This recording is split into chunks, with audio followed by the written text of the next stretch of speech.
नमस्कार, मैं पीयूष राजपूत और आप देख रहे हैं रब्जी लाइव। आज हम बात करेंगे ब्रिटेन की। जी हाँ, भारत पर 200 वर्षों तक शासन करने वाले अंग्रेज के द्वारा एक भारतीय की बातों को अनदेखा करना भारी पड़ा। जी हाँ, हम बता दें कि ब्रिटेन में पिछले कई दिनों से जारी सियासी उथल पुथल के बीच आखिरकार लीज ट्रस को प्रधानमंत्री की कुर्सी छोड़नी ही पड़ी। दरअसल दिन ब दिन खस्ता हाल होती ब्रिटेन की अर्थव्यवस्था के बीच लीज ट्रस के कई फैसले उनके राजनीतिक भविष्य पर भारी पड़ गए। यहाँ गौर करने वाली बात यह है कि भारतीय मूल के ब्रिटिश राजनेता ऋषि सुनक की ने चेतावनी दी थी कि लीज ट्रस की आर्थिक नीतियां ब्रिटेन को नुकसान पहुंचाएगी, लेकिन पीएम बनने के बाद भी ट्रस ने सुनक की चेतावनी पर बिल्कुल भी ध्यान नहीं दिया।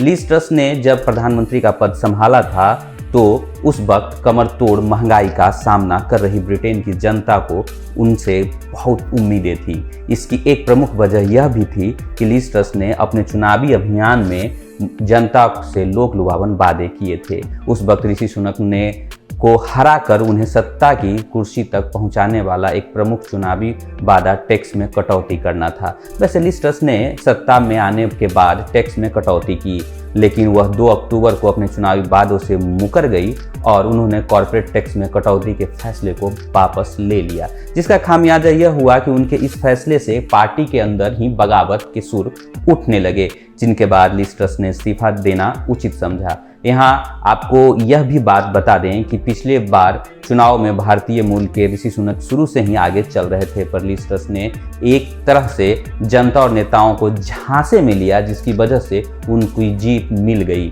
पर जल्द ही जनता को एहसास हो गया कि लीज ट्रस की बातें हवा हवाई है, जिस पर राजनीतिक जानकारों का यह कहना है कि पीएम की पोस्ट के लिए लीज ट्रस का इस्तीफा देना ऋषि सुनक के लिए गोल्डन चांस हो सकता है। वैसे भी लीज ट्रस के इस्तीफे के बाद अब ऋषि सुनक की दावेदारी मजबूत हो गई है और संभव है कि जल्द ही एक भारतीय अंग्रेजों पर हुकूमत करते हुए नजर आएंगे।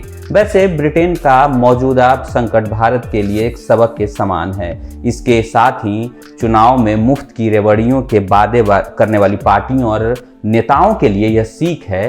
हालांकि चुनावी वादे पूरे नहीं होने पर भारत में इस्तीफे की कल्पना भी नहीं की जा सकती, लेकिन अर्थव्यवस्था की सेहत को दरकिनार कर लोक लुभावन वादे योजनाओं पर आगे बढ़ने का क्या नतीजा होता है, यह ब्रिटेन से पहले श्रीलंका में दिख चुका है। वहां तो न सिर्फ प्रधानमंत्री को इस्तीफा देना पड़ा, बल्कि पूरी मुल्क की कई हफ्तों तक अराजकता की आग में जलता रहा। लेकिन भारत में जो ज़्यादातर पार्टियां मुफ्त की रेवड़ियों के वादों को जैसे सत्ता तक पहुंचाने वाली सीढ़ी समझती है, वही जब चुनाव आयोग ने लोक लुभावन वादों पर जब सख्त रुख अपनाया तो तमाम पार्टियां तिलमिला गई।